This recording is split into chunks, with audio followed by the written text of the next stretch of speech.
So for this video, we will be solving integration by trigonometric substitution.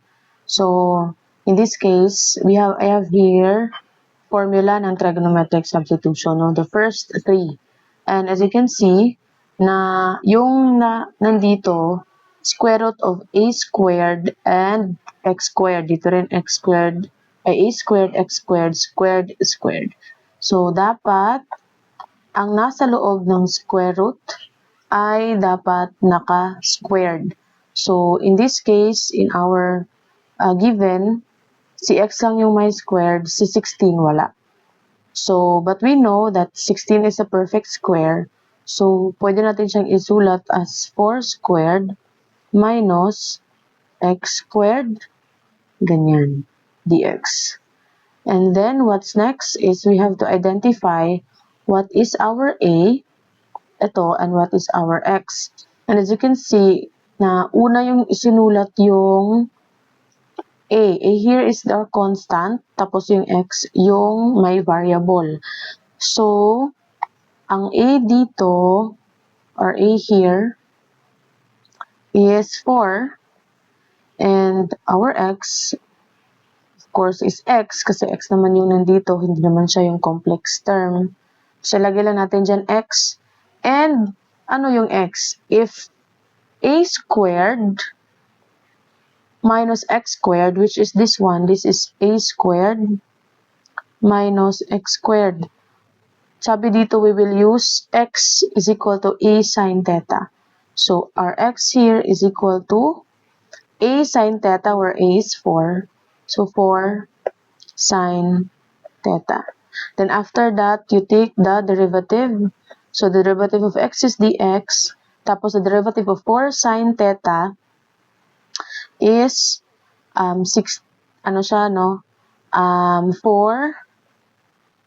cosine theta d theta.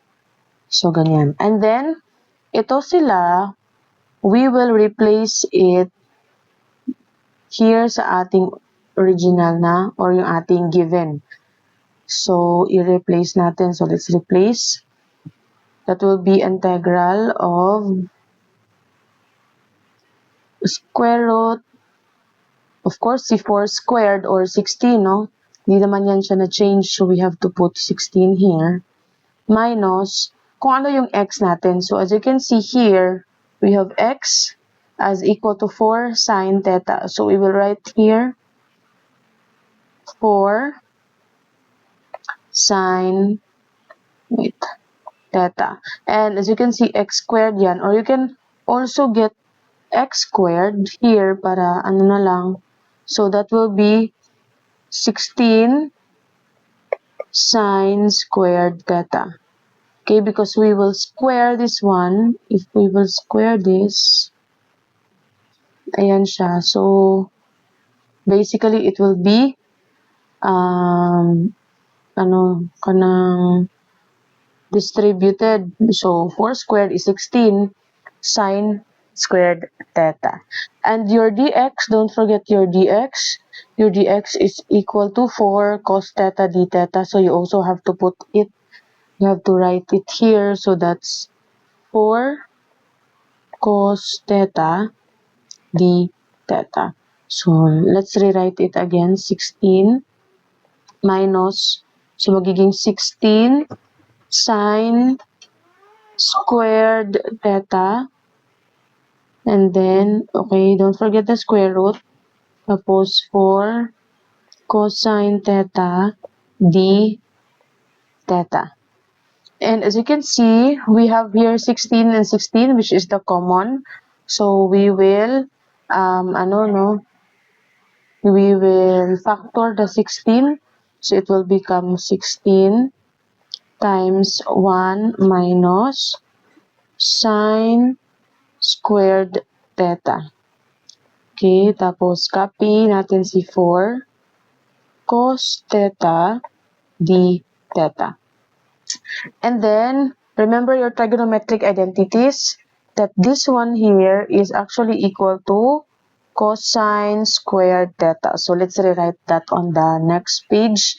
That is integral of 16, and then it becomes now cosine squared theta. Don't forget the square root, and then the 4, ito, cos theta d theta. 4 cos theta d theta. So, sa radical, sa properties of radical expression, ito, we can rewrite that one as, so dito sa taas, it will become square root of 16 times square root of cosine squared theta. Diba? So, or i-rewrite ko na lang, I will just rewrite it here on the next. So, rewrite natin yan, magiging square root of 16 at saka square root of cosine squared theta. And then copy again the 4 cos theta d theta. So, the square root of 16 is 4. So, ito, square root 4. So, magiging 4 yan. And then, of course, the square root of cosine squared theta, we will cancel the squared. And it will become cos theta. Tapos, merong cos theta d theta. So, itong side na to, kakape lang natin yan. Then, as you can see, we can multiply now. 4 times 4 is 16. Tapos, ito, so this one is 16. Cosecant theta times cosecant theta is cosecant squared theta d theta. So, let's write it here. That's 16 cosine squared theta d theta. This one, 16, because that is a number, whole number, or a constant, lalagay natin siya sa labas. It will become 16 square root of cosine squared theta d theta. Now, you take na the square root, the integral of cosine squared theta. And then, if you will get, or you,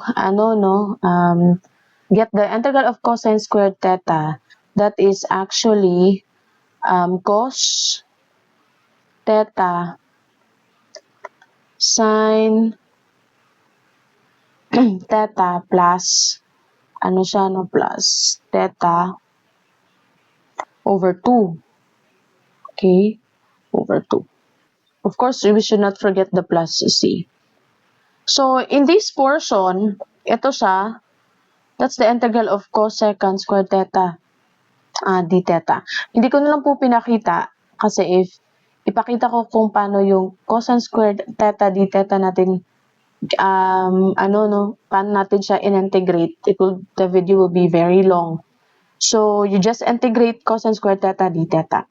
Anyway, this is just a guide kung paano tayo mag-solve ng integration by trigonometric substitution. Because I know na you already solve this part dun sa previous topic ninyo, no, sa klase ninyo, cosine squared theta d theta.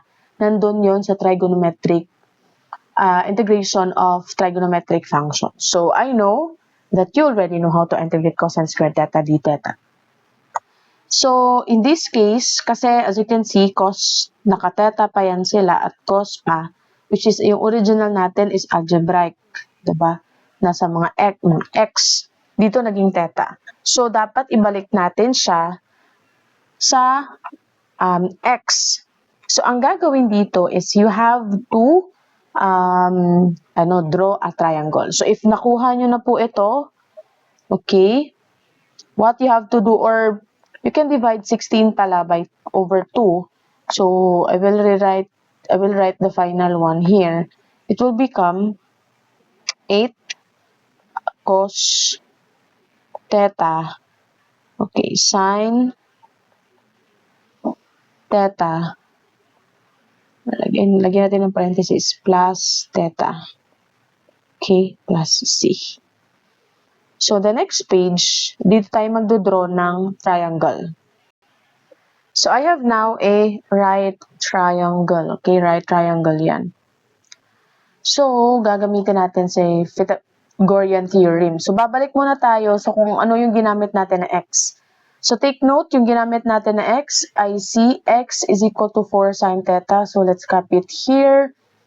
Si x is equal to 4 sine theta. So, bale, if we will divide it by 4, divide it by 4, si sine theta, which is, si sine theta now, dito ko na lang siya susulat. Sine theta is equal to x over 4, which is, take note, sa SOHCAHTOA, si sine is opposite over hypotenuse. So, this is opposite side over your hypotenuse. So, based on our right triangle, where is the opposite side of the angle? Ito. Ito siya. This is the opposite side. So, the opposite side here, according to the value of our sine theta, is x and the hypotenuse is si 4. So, ganyan. So, ilalagay natin yan dito. This is our opposite, which is x. Si 4 yung hypotenuse. Now, based on our Pythagorean theorem na c squared is equal to a squared plus b squared. So, we have here our c is the hypotenuse. So, that's 4 squared is equal to a squared and b squared could be any leg of your right triangle. So, it could be x squared plus b squared. So, yung ilalagay natin dito si b. Okay, we don't know the value of that one. So, para makuha natin si b, we transpose the x squared to the other side. And then, magiging 4 squared is 16 minus x squared is equal to b squared. Now, let's square root natin both sides. And we have now the value of our b, which is equal to 16 minus x squared. Okay, square root of 16 minus x squared. So, yun yung value dito. It is now 16 minus x squared. Square root of 16 minus x squared. Now, what is our answer? Our answer involves here cosine theta. Sine theta, we already have sine theta, which is x over 4. What we don't have is the cosine theta at saka si theta. Now, we will get cos theta at saka sin theta. So, si cos theta, according to SOHCAHTOA, is adjacent over hypotenuse. So, the adjacent side is the b, which is the square root of 16 minus x squared. And our hypotenuse is 4. So, yan si cosine theta. Now, what is the yung si theta? So, based dito sa ginamit natin, okay, sa taas, yung x is equal to 4 sine theta. Therefore, our theta is the arcsine of x over 4. So, itong mga value na ito, yun yung ilalagay natin dito. Okay, we will just replace it. So, magiging, the answer will now become 8 times cos theta is ito, square root of 16 minus x squared over 4 times sine theta, which is x over 4 plus theta, which is the arcsine of x over 4. Of course, don't forget your plus c. Okay? So, yun po yung ating answer. But you can still, simplify this one. So, as you can see, 4 times 4, that's 16. So, if we will distribute 8 here and 8 here, and our final answer will become 8 divided by 16.